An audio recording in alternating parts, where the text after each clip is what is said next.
I had to pick one part of the discussion that is missing that I would want to highlight, it would be how women are being pressured into abortion. You know, we did this walk from Montreal to Ottawa. We actually started at the Morgentaler Clinic in Montreal, and we walked 222 kilometers over 10 days. And there were 25 women. At that point, it was a 25-year anniversary of no laws on abortion in Canada. And we wanted to do this walk. It was a prayer journey, but it was also, you know, an advocacy journey as well. You know, we wanted to share the stories of how different people had been impacted by abortion over the last 25 years. And I can remember weeping. I was reading the applications as we were driving down a highway. My husband and I were on a road trip and reading over these applications, and almost every single one of these women personally impacted by abortion because they had personally had an abortion, which shocked me in terms of the applicant base. And every single one of the applicants had been aggressively bullied, pressured, harassed into the abortion, except for one. There was only one woman out of all the applicants that actually would look you in the eye and say, this was my choice. All the rest of them were like, I had an abortion. It wasn't my choice. It wasn't what I really wanted to do.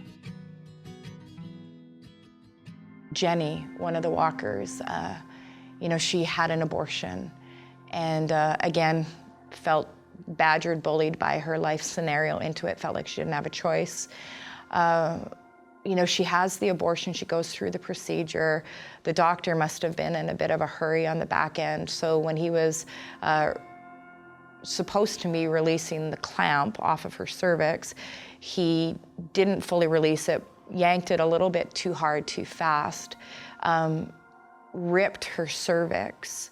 Now she was told in her consultation going out that she would probably have some bleeding because of the baby's body coming out, and that she would have bleeding for a few days as the baby was released. But she had bleeding for a lot more than a few days. She had bleeding for weeks and months.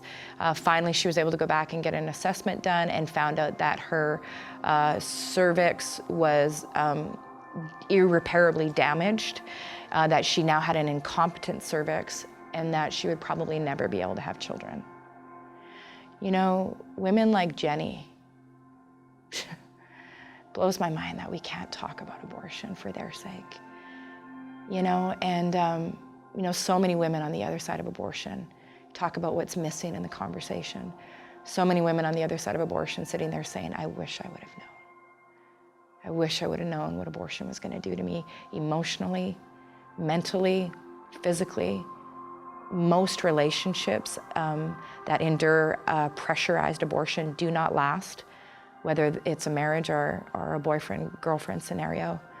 So many women absolutely destroyed, wishing they had a baby in their arms to bring them some comfort.